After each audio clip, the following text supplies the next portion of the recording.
pack a bag with 5 Gravity Bongs in it. And I came away from that show with 300 accounts. Then I knew I had a business. Every single product in our catalog is handmade. We sell 15,000 of these units per year. These things in 6 months completely got me out of debt. The money is just a vehicle to get you to the next. When you get excited about something, you're going to push that pedal as hard as you can. And that's awesome and fun, and you'll ride that. Hello, Dave. How are you? Hello. Good. How are you? I'm good. I'm good. Whereabouts are you located? Was it Austin? Austin, Texas. Yep. How has it changed over the last 2, 3 years, especially after COVID? I know I heard a lot of people move there.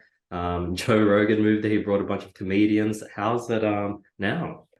It is very interesting. I mean, I say that because it was a really big boom real estate market, and then it's kind of gotten, also, one of the biggest hits to the real estate market because of how hot it got. So it's been interesting. I mean, I think that everybody in these cities like Austin and Miami, these cities that got, that are really popular to live in, have had an interesting experience throughout COVID. But Austin's just a really nice, small feeling city. And yeah, we know that we're now living amongst a bunch of people who were potentially famous as our neighbors, but it's not like we're gallivanting around, California with, famous people. So it's still pretty quiet as a city. Did you grow up in Austin? No, but I grew up in Texas. I did. I grew up in Houston, and I moved to Austin for university in 2000, not sorry, 1998. I graduated high school and then went to UT in Austin and stuck around after I finished, basically.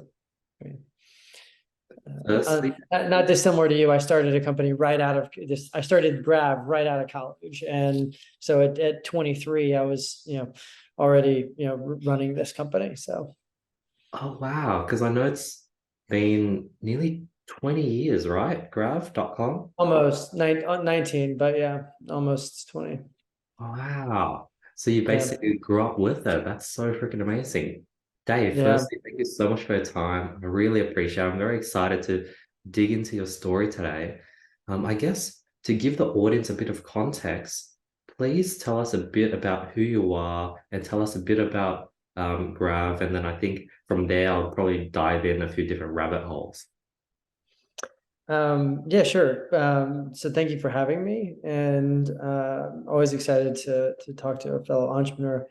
Um, I um, God, it's funny you ask, like, tell me, who am I? Right now I would identify as, primarily a dad. I spend the majority of my time. I am lucky enough to spend a lot of time with my kids now, and I still have an immense amount of time that I spend professionally in cannabis as a whole, meaning that I serve on the board of a public cannabis company. I have several advisory roles, as well as another co-owner of another cannabis brand called Cali Crusher, and of course my most important role in, as the founder of Grav. So this, Grav is still, takes up the majority of my time, and um, but it's being run by a group of people now on a day-to-day basis that are absolutely brilliant, and are, taking it to a completely different level of success. Did you bootstrap Grav on your own? Yeah, completely. We've never taken a penny of investment. And it was a long road to get there, but 20 years.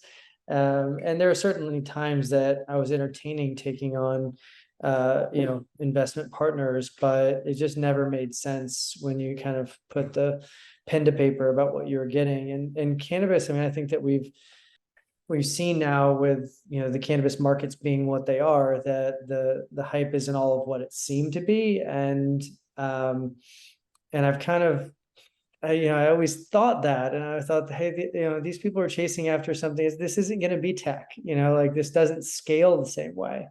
and it's going to be a lot more boutique, and that's proven to be true. And so I'm really glad that we never compromised that entrepreneurial position. I did take on a partner that has, been in, in communication threads with you and I throughout this process, and his name is Miranda, and he and I grew up together. We were kids playing baseball at the age of 5, and so we've known each other forever. And he became my partner in 2019, and it's been, a match made in heaven ever since. So prior to that, it was really just me kind of wading out into waters that I didn't really know about.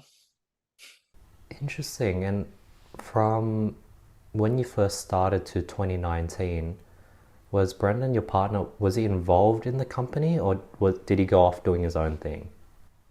He was off doing his own thing. He's had an incredibly successful career himself, both in technology and in kind of fragmented industries, and has had a lot of his own success. And when he kind of came to me and said, "Hey, Dave, I'm looking for to find a company." First of all, you say, was he involved in the company? Yeah, because he's been my best friend since we were 5. So like, I have always, kept him in the loop of everything that was always going on with Grav. And he's always been a close confidant. So he knew he was up to speed for the most part, when he stepped foot in the door the first day. But he did have his own, very successful career before joining Grav. Has Grav over the last 19 years been 100% e-commerce? Oh no. In fact, quite the opposite. Only until not until 2017 did we ever sell a single thing online.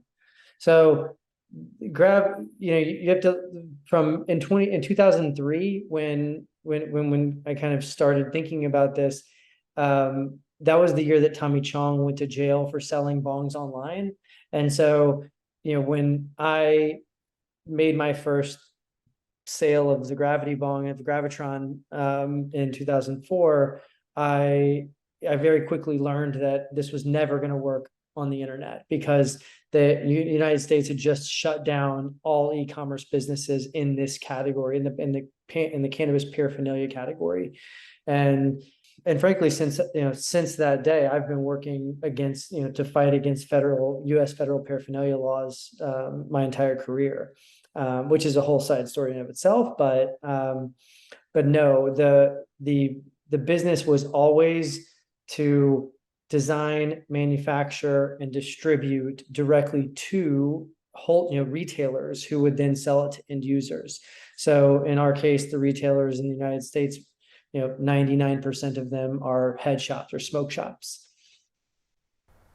Interesting. And were you constantly having to fight against the grain before cannabis became legal? Like, how could you guys grow, and was the market even growing, or was it just the same for the last 50 years? Yeah. It's a long story. How much time do we have? As long as you have. So when I first started, 2003, 2004, the cannabis market, to the extent that came in, there was no recreational, or there was no recreational cannabis as we know it. It was all very illegal. And of course, in California, they had Prop 215, which was a medical provision in the states, in the state law, that allowed you to grow and sell, but not very, no real regulatory framework. And so California was certainly the most advanced market. But when it came to selling, the pipes and the pipe shops that we were selling to were really the front lines of cannabis, right? Like, it was, probably where a lot of people met their, got connected to whoever they could get weed from. And there were, they were very activist driven stores. I really didn't understand how to get involved in this. It was a very local thing for me. I was actually I didn't go full time in this for at least 2 years, but before I started, I was working for a few friends doing odd jobs. And then one of the guys that I was getting parts from to make the Gravitron, this gravity bong that I started selling locally here, like, in Austin and Houston, because my family's from Houston, and that's where I grew up. So I was, taking a quick step back. I designed and made this gravity bong that was just this, to the Gravitron, and it still is like one of our top selling SKUs in the entire catalog.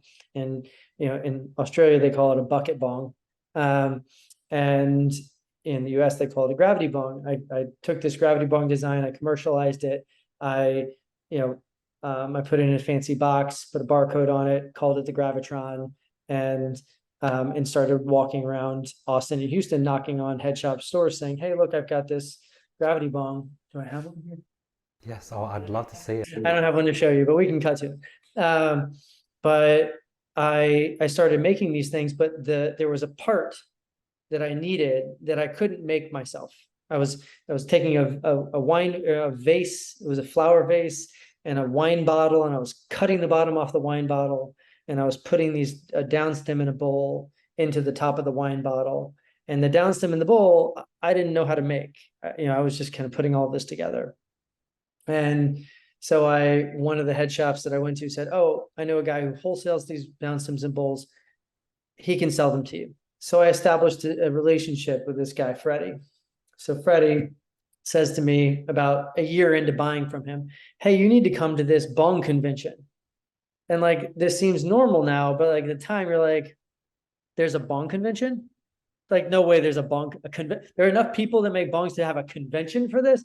No way.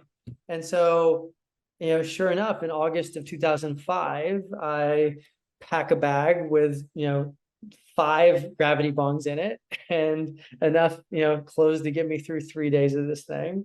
And I show up, and sure enough, like they gave me a little table. I brought like a little banner and a notebook, and I put these 5 bongs out on the table. And I mean, it was a room, it was a big convention center room. It was at the Stardust in Las Vegas, which no longer exists. And it was the most incredible 2 days of my career, right? It was like, I ended up at that show. I think I went into that show with like 10 different accounts. The accounts are my, retailers that I sell these to. And I came away from that show with 300 accounts. It was like, oh my God, this is like, I found product market fit.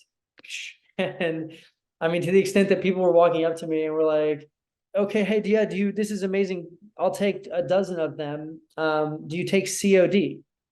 And I was like, "Yep, I definitely take COD." And so, yeah, and they're like, "Okay, great. Are you going to give me a receipt?" Like, yes, I write one page of the notebook, tear it off, write another page for my own records, tear it off, give one to them. It was a joke. I had no idea what I was doing, but it was, but then I knew I had a business. I mean, that from that day forward, it was like, okay, I'm going to do this. And so in 2005, I started making, I started selling to to stores all across the country, shipping to them. I immediately had a production problem, and I also wanted to keep making other things, but I kind of kept my head down making these gravity bongs for another couple of years because I was really just underwater. At that same show, I learned about a couple of trade magazines that were still, this is how people were getting the word out about themselves. So there was only one that I advertised in, but there were 2 in the market. This one that I advertised in called Head Quest.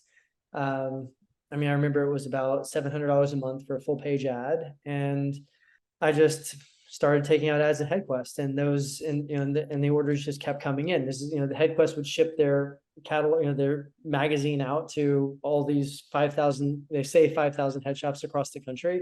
The head shops would flip through them and see, this all glass gravity bong, and they would call me. And that's how I did business for an embarrassingly long time. Like, I bet you that we were in HeadQuest using that exact model until 2012. Like, it was a long time. Interesting. People are, I had to have a fax number. Like, even until 2012, when people were still like way past that, like these head shops still would fax their orders in, for real. That is insane. For those who don't know, COD is cash on delivery. In those situations, would you actually drive to those locations and deliver, or did you just ship it and have them invoice you? Is another great question. So no, of course I couldn't drive. I mean, you have a very disparate geography here. You know, they're all over the place. The smoke shops, you've got, you know, maybe one or two in every small town across the country, and you know the U.S. is a very big country, and so you've got, you know, you can't drive there, so you have to use the common carriers, UPS, FedEx, etc. And so, of course, very quickly you realize, like, I can't, if UPS and FedEx both have programs to deliver COD, but the way that program works is that you send it COD and then they take the check before they drop the boxes, and then they process the check and then ultimately deliver the check to you about 3 weeks later, and then you can deposit the check, which is obviously not a very, you know, advantageous cash cycle. So you want to reduce that cash cycle. They offer a program. Hey, for 1% of all of your, you know, transaction, you know, for 1% transaction fee, we will front you this, you know, the check, you know. So if you send an order for $1,000, we will, you know, give you, you know, $990. I think that's what that works out to. And we'll deposit in your check in one day, or deposit in your account in one day. And so that's inevitably what I did. And then, you know, we were wrestling with that. I mean, I distinctly remember negotiating those COD fees all the way up until 2014 to 2015. It was just, I mean, because there are that many people still on CODs. And frankly, I was kind of fighting at the end, you know, before CODs went away completely. I was kind of fighting for them because the credit card fees by comparison are significantly more, right? Like, you're giving away 3% with, you know, the credit card fees. So I was like, yeah, let's keep doing COD, people. So it was great. That is so cool. So I just searched up the Gravity Bong because I haven't personally seen it. I've been on your website, but it's, let me share my screen so the audience can see it as well. So this was the Gravitron. Did it always look like this, Dave? Or is this like a recent, is this the latest version?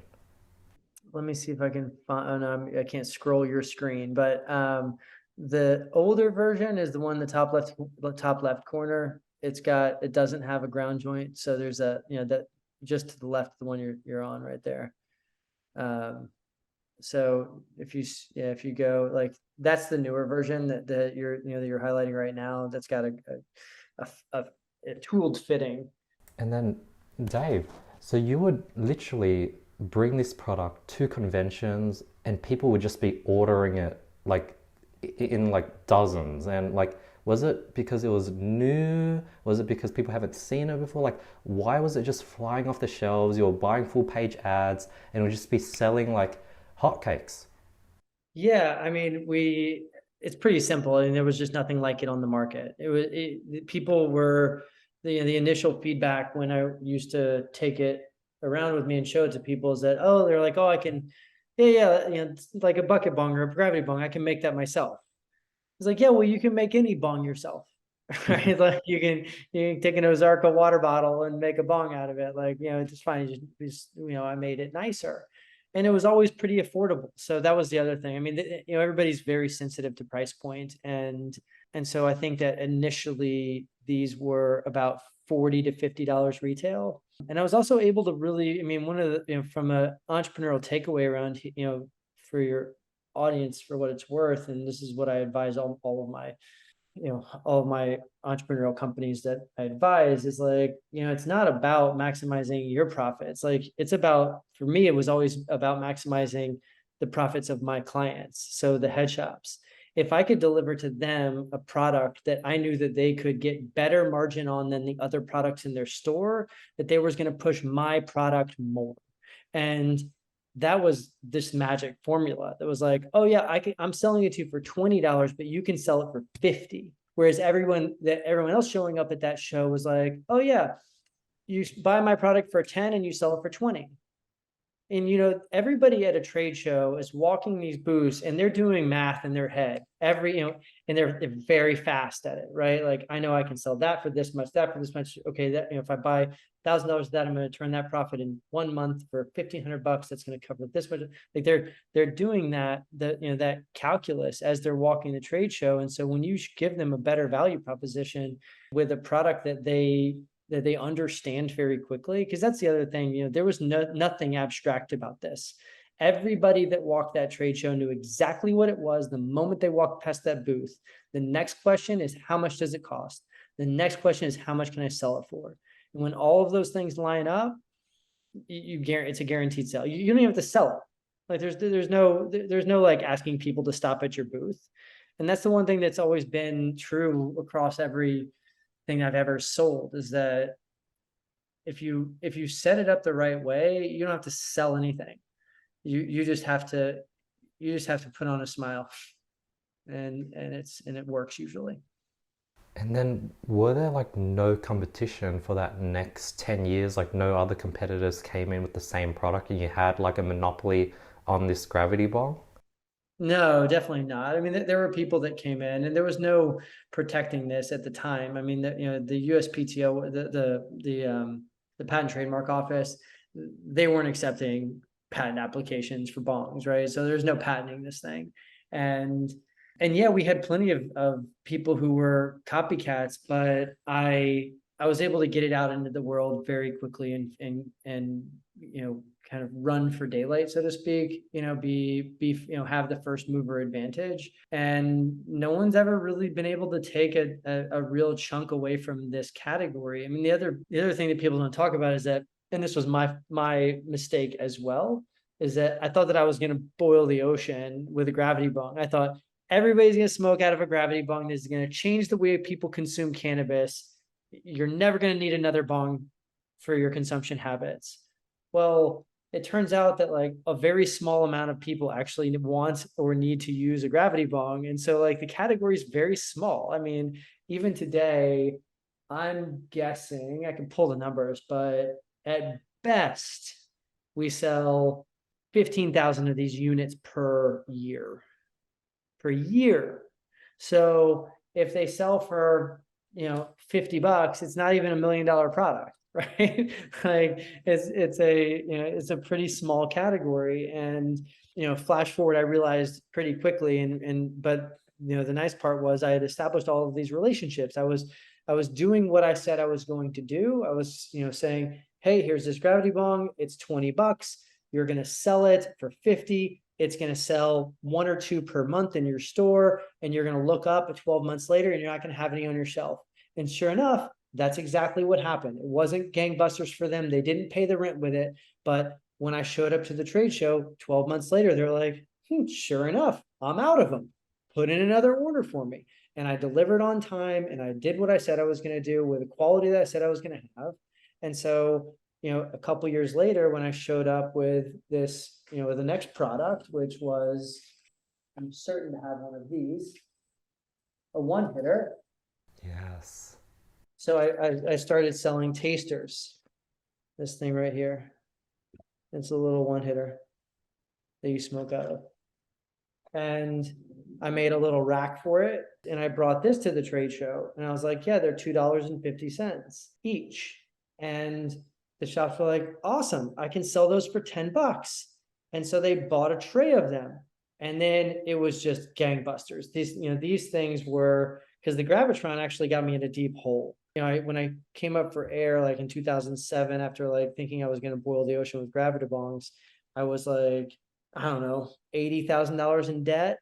And I didn't have, like my car was breaking down. I didn't, it was like nothing to show for it. I was like, okay, this might have been a fun run at, trying to build a bong company. And so I had to come up with something else. And that's when the taster project started to hit. And so I'm skipping over a lot of stuff here, but like these things in 6 months of like just building little displays and trying, and navigating this other category completely got me out of debt. I was I was buying new machines and hiring more glass blowers. And I mean, we were selling like, I don't know, 25,000 of these a month at $2.50. I mean, it was just like it eclipsed the gravity bong like in a matter of months. And I was like, oh, I need to sell all these people a whole bunch of other stuff. And that's when it was off to the races. Like, go try to find more glass blowers, to make more designs, to afford to hire more glass blowers, to expand the catalog and buy more machines and get a bigger space. And it was just an incredibly wild ride from 2007 until 2000. Well, still today. I mean, the hustle is different today, and the industry has changed significantly, and I think we're going to see a lot of change over the next couple of years too. But those years where it was like, hey, just design it and make it and put it in a catalog and bring it to a trade show and sell it, were like, a different animal. I mean, once we got to scale, basically after this taster project started to take off, and I started to bring on more glass blowers and machines, and design more products.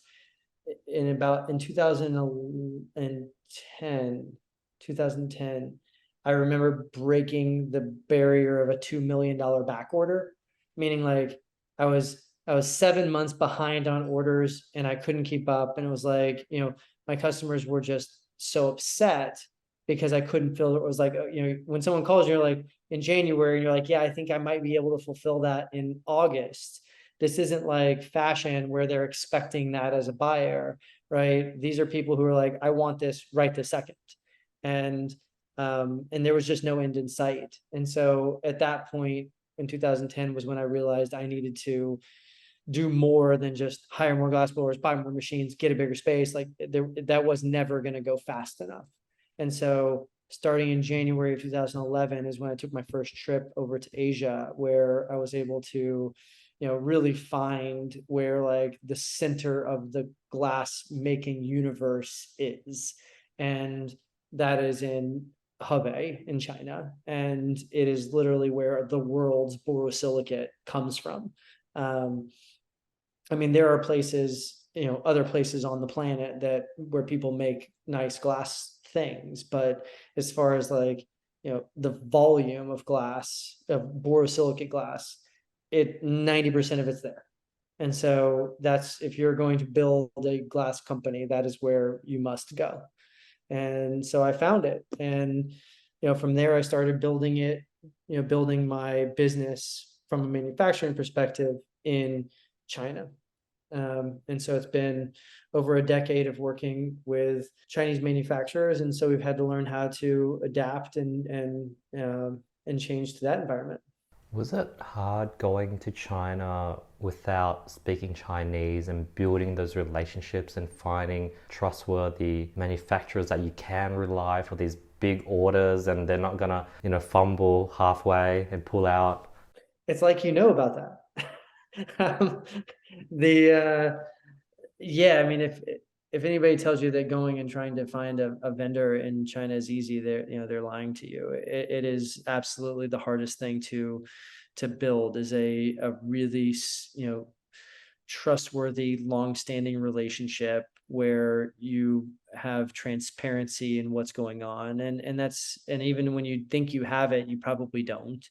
We've learned that the hard way a lot of times, but we have diversified our manufacturing, relationships over the years, and we have really great partners over there that, as you grow in any category, you're able to pay for services that you wouldn't otherwise, have been able to pay for. So yeah, at the beginning, I was ordering like $5,000 a month, of stuff, and kind of dipping my toe in the water and seeing what that relationship was like. And then once it became $50,000 a month, then I started being like, maybe we should, come over there more often and see what's going on. And then once it's like, hundreds of thousands a month, then you're like, okay, well, let's hire someone there who is our guy on the ground. And now that's what we have. And the guy you have on the ground, is he a local Chinese person or is he from the States? Yeah, local Chinese. And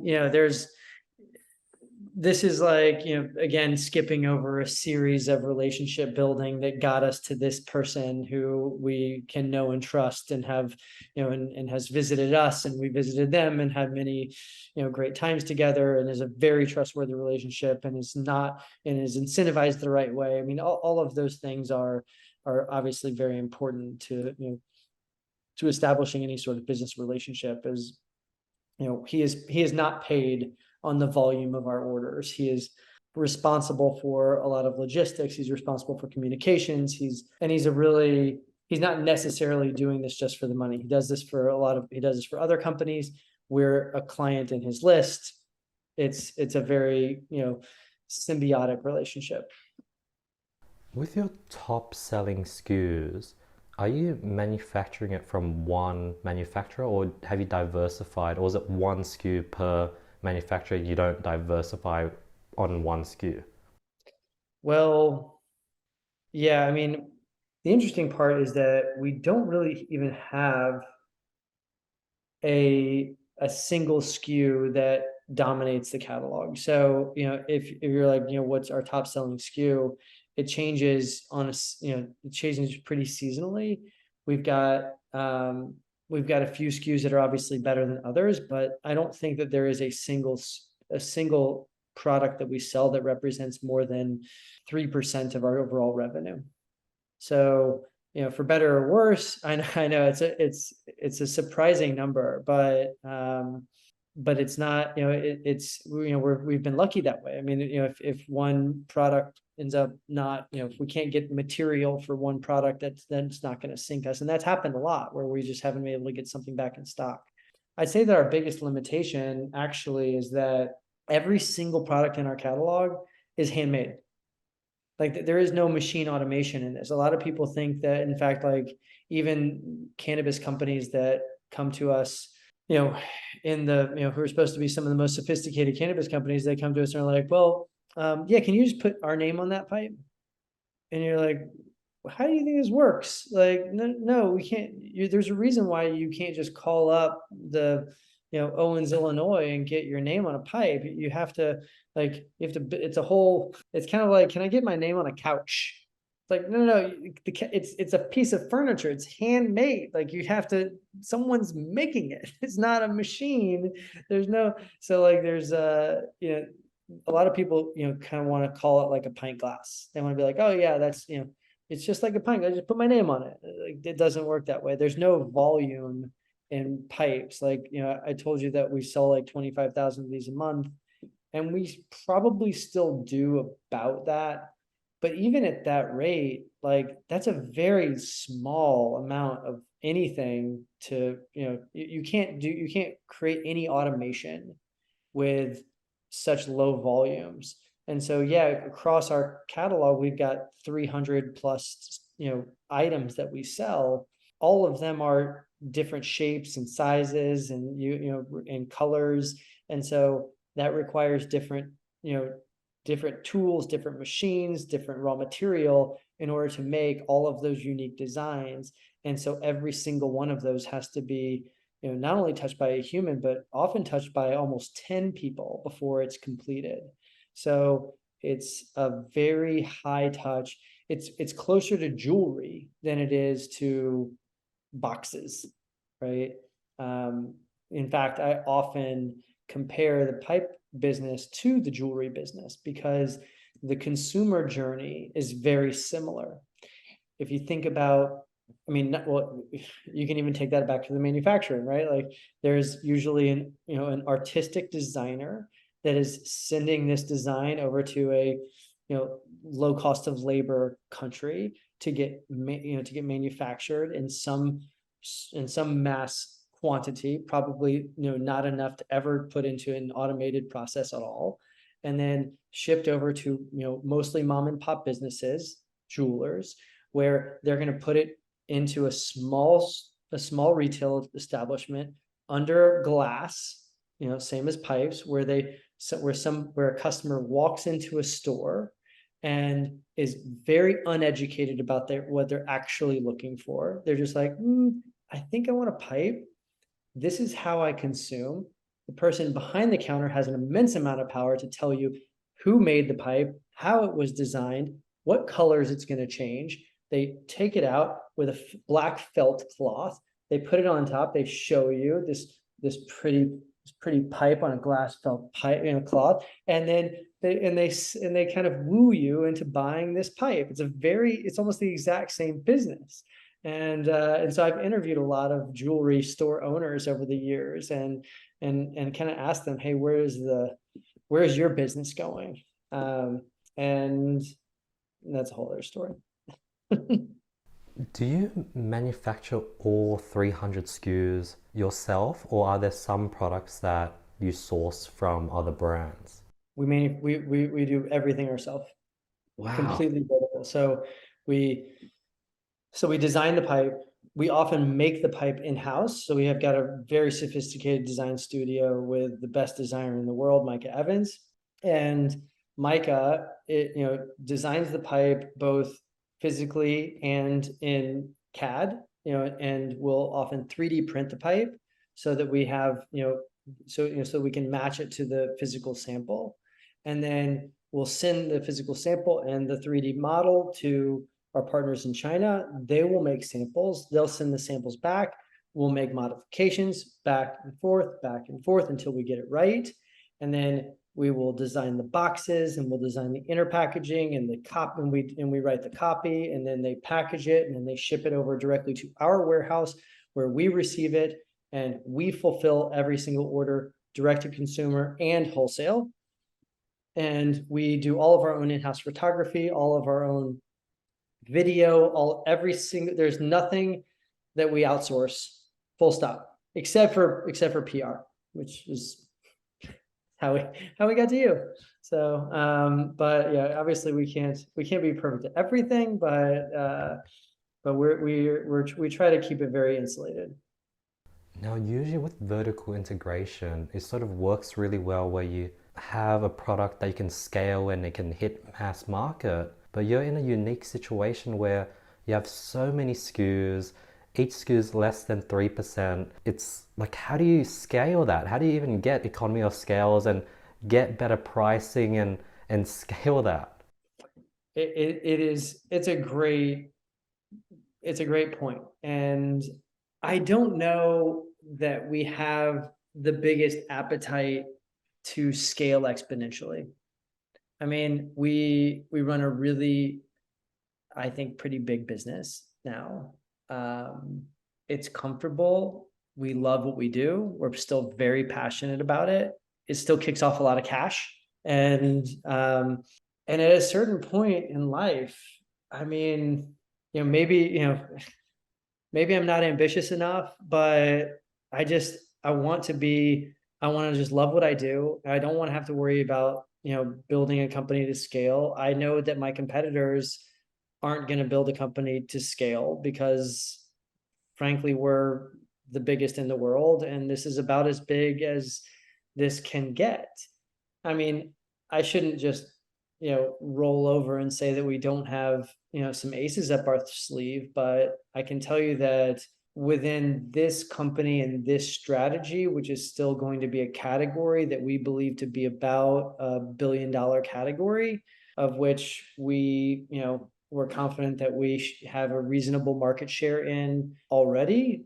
And when I say $1 billion category, I mean like retail dollars. So like, with the majority of our sales being wholesale, a reasonable majority of them being servicing distributors, meaning that like if we sell something for $20 that they sell for 50, if we service a distributor, the distributor has to sell it for 20. So oftentimes we'll sell it to the distributor for 15, they'll sell it for 20, and then someone else will sell it for 50. So there's channel mix that we consider within the company or within the business to get to a blended margin where we feel like we've got adequate market share. The company is still profitable. We're building a brand. We want to have, a brand voice. We want to affect the culture, and we want to do it in a way that supports our people, right? I mean, we have it's not a huge company. I think we've got 45 people that work for us in the States, and building a culture that makes everybody want to stay. I mean, it's been amazing. I mean, people just haven't left on their own accord. I mean, we have to shoo them out the door if we want them to leave.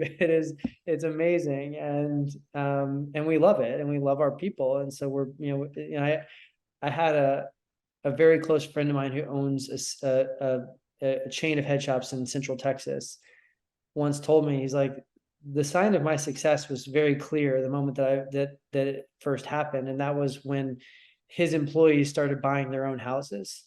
He was like, that's how that was my sign of success.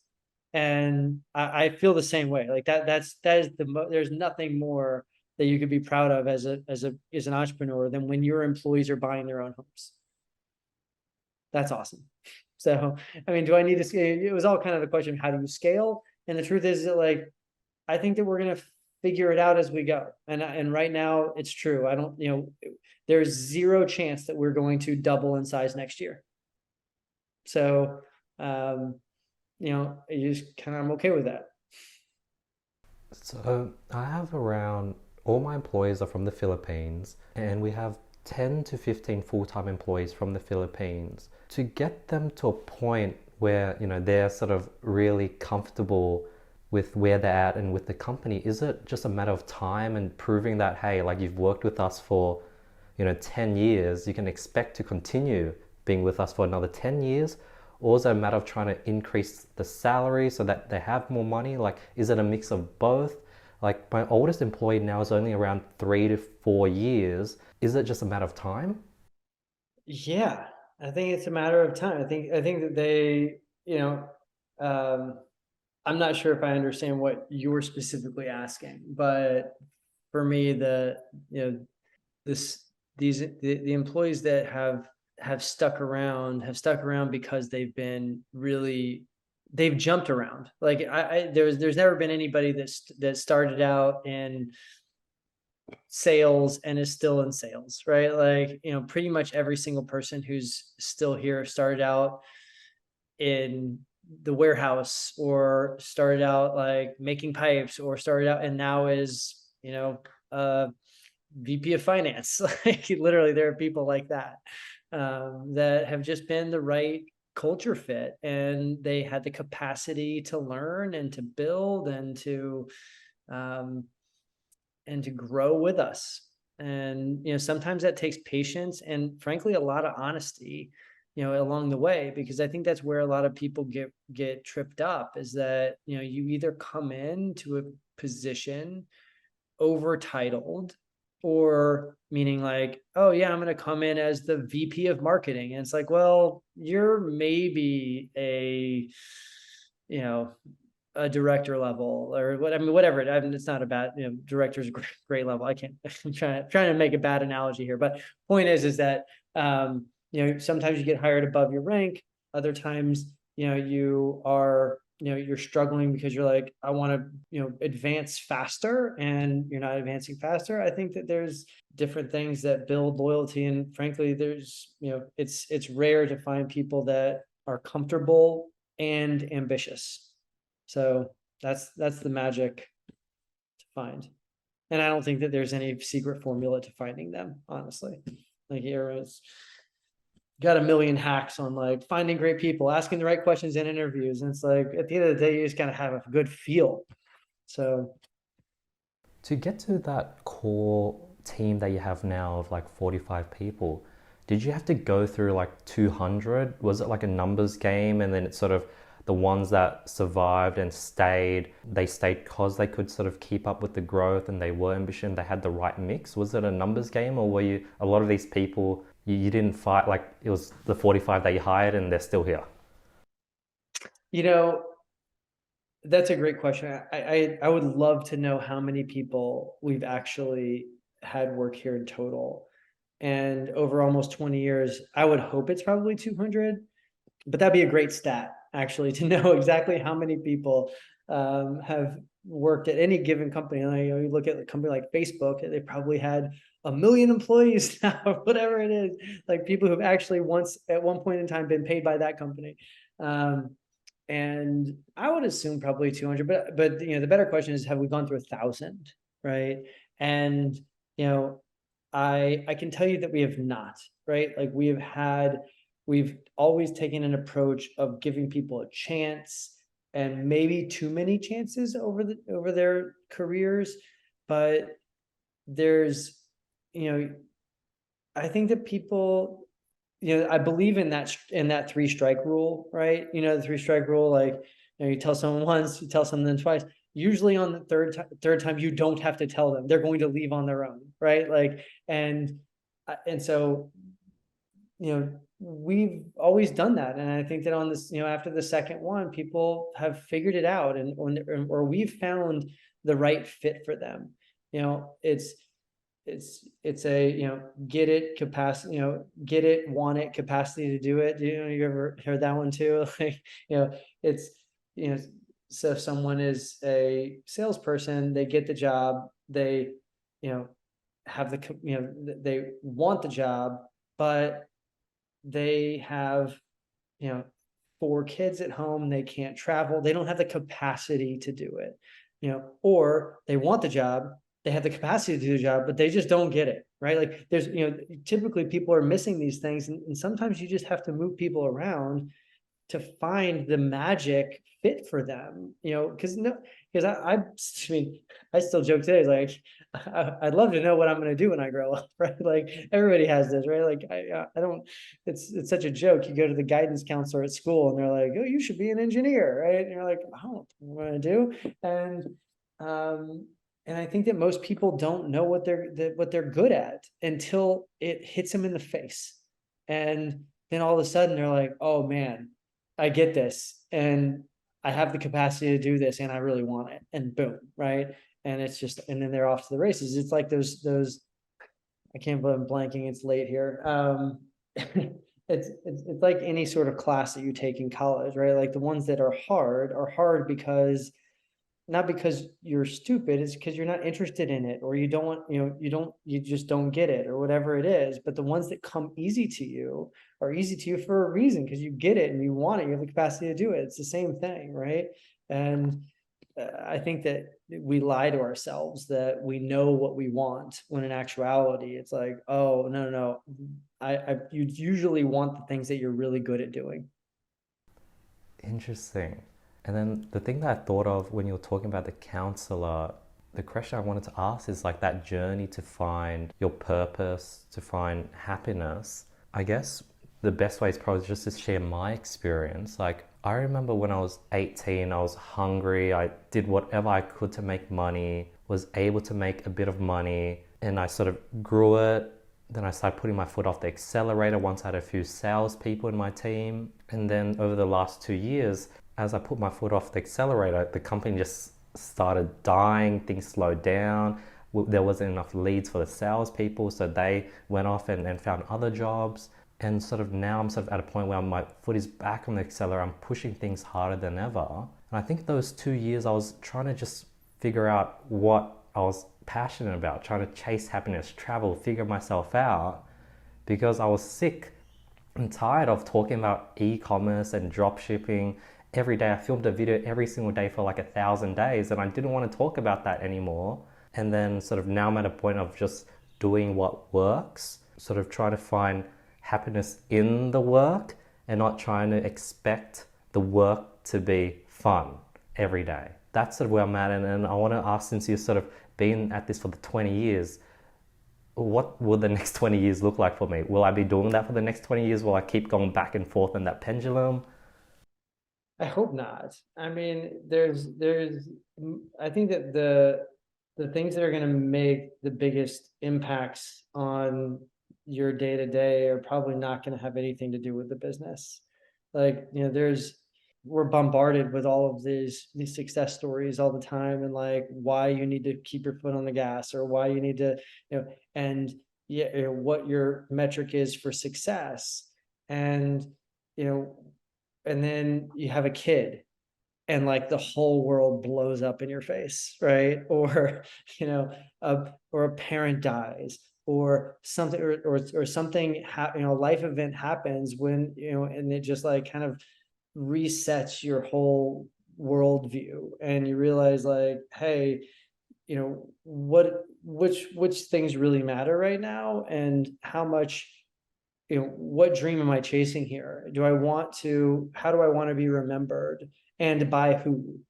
And so I think that from a, and if any entrepreneurs out there looking at this, thinking to themselves like, hey, this is all about the money, like you're just completely wrong. Like it has nothing to do with the money. The money is just a vehicle to get you to the next, to answering the next question. And so I hope that the next 20 years does not like create, is not that vicious cycle of taking the foot off the pedal, pushing it back on, pushing it back on. It's, when you get excited about something, you're going to push that pedal as hard as you can. And that's awesome and fun, and you'll ride that. And when things are shitty, then take your foot completely off the pedal, because those are the moments, like those are actually going to probably happen less than the exciting push on the pedal moments. And it's like wallow in the downside, because the down moments are far fewer than the high ones usually, right? Because by nature, you're probably wired, all the people watching this are wired as these entrepreneurs who are, rose-colored glasses, everything's an opportunity, go, go, go, go, go. And so, everyone's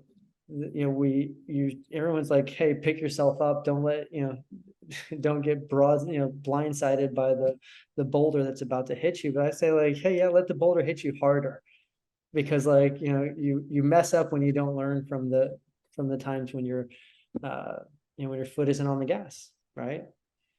Given that your last 20 years, there was a lot of periods where you just hit the gas really hard because things are really exciting. Does that mean the last 20 years you've just been always sprinting, trying to catch a breath, and it's always been one milestone after another, and it's just been like, just like when you had that 7-month backlog, it was like, it was good, but like you had to like really work all the time just to clear that backlog, go to China, figure things out. Has that been the journey for the last 20 years? Yeah, but it has.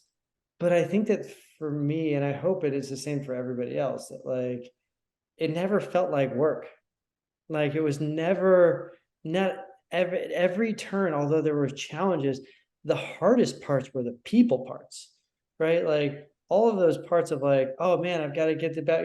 The hardest parts were like, oh, this person's gonna, got arrested, and I need to go like bail them out, or like, an employee got arrested, or like somebody is quitting because of some stupid thing. Like, the people part is the hardest part. It's usually not the part that is like these business problems. The business problems, you're on a 7-month back order. Guess what?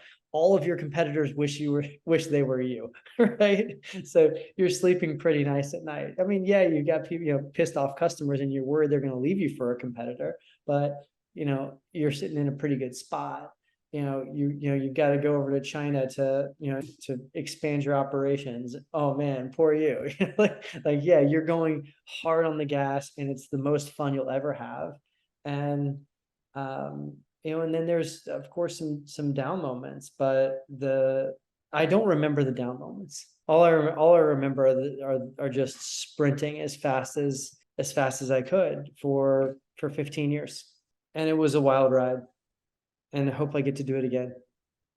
Getting to that point where, it never felt like work, Dave, do you think you just found the exact thing and what you're made for straight away? Or did you just have a higher level of gratitude and perspective that allowed you to be like, hey, like I'm in a very fortunate situation. This is amazing. Oh, yeah, definitely. I mean, the latter. I mean, I've always had that mentality of like, hey, it's either going to work or it's not. If it doesn't work, I'll figure something else out.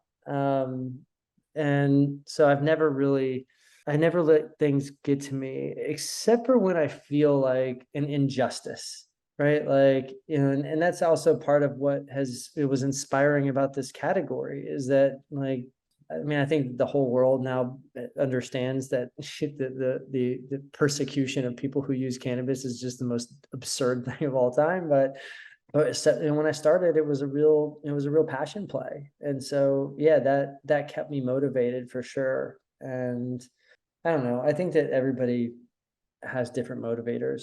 And I think that it's easy in retrospect to say that you weren't motivated by the money. But I can tell you that when we were in difficult cash positions, it was very stressful.